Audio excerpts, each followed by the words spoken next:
You are flying at 11,000 meters. The cabin is quiet. The flight seems safe. Mostly because of that famous word, autopilot. Most passengers believe modern airplanes fly themselves. They think pilots are just highly paid backup actors, sitting in a high-tech cabin. That is a dangerous lie. Autopilot is smart, but it cannot make executive decisions. It is a machine. Now enter the domino effect of a simple meal tray.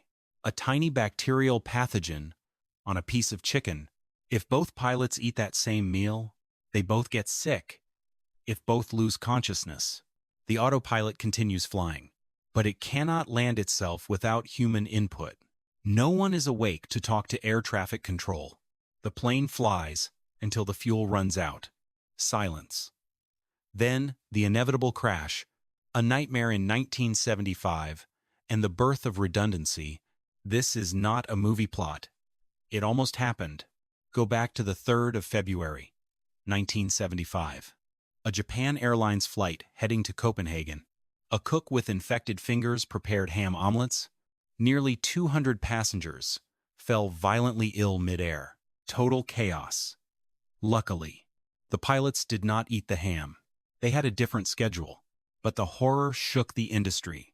Years later, in 2009, a co-pilot in Asia ate a contaminated meal mid-flight. He collapsed.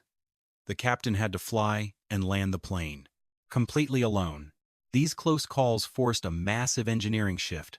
In aviation, safety means redundancy. If the captain fails, the co-pilot takes over. But if both eat the same food, you create a single point of failure. This rule breaks that loop. The biological battle in the cockpit and the stakes of your life. Think of a modern cockpit like a nuclear reactor. It is highly shielded, automated, and incredibly stable. But if a biological breach happens inside the core, the entire plant shuts down. A single stomach bug is that breach. This directly impacts your life. When you buy a ticket, you trust the crew with your survival? If a pilot makes a poor decision at a street food stall in Bangkok, before a flight, they are risking your safety. A simple plate of raw oysters can render a pilot useless within hours. The stakes are absolute. One bad bite of fish. We can decide whether you see your loved ones again. Your life is literally riding on their digestion. The secret biological security network. And the ultimate shield to stop this? Airlines built a hidden biological security system. It starts 24 hours before takeoff. Many airlines ban pilots from eating high-risk foods. No raw shellfish, no wild mushrooms, no local street markets, but it goes deeper.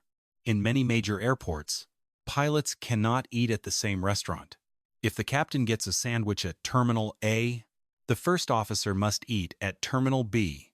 Even their in-flight meals are prepared in completely separate kitchens by different chefs using different ingredients.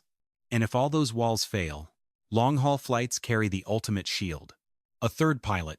If the primary crew gets taken out by food poisoning, this relief officer steps in backup. For the backup, a heart that cannot stop beating. Modern society runs on this concept. We build bridges with extra cables. We build databases with mirrored servers. We design systems that cannot fail, even if one key part breaks down. Next time you sit in your seat buckling your belt, look at the cockpit door behind that door. Two people are eating entirely different meals. One has chicken, one has fish. It is not about preference or luxury. It is a quiet, decades-old protocol, designed because someone finally asked the right question.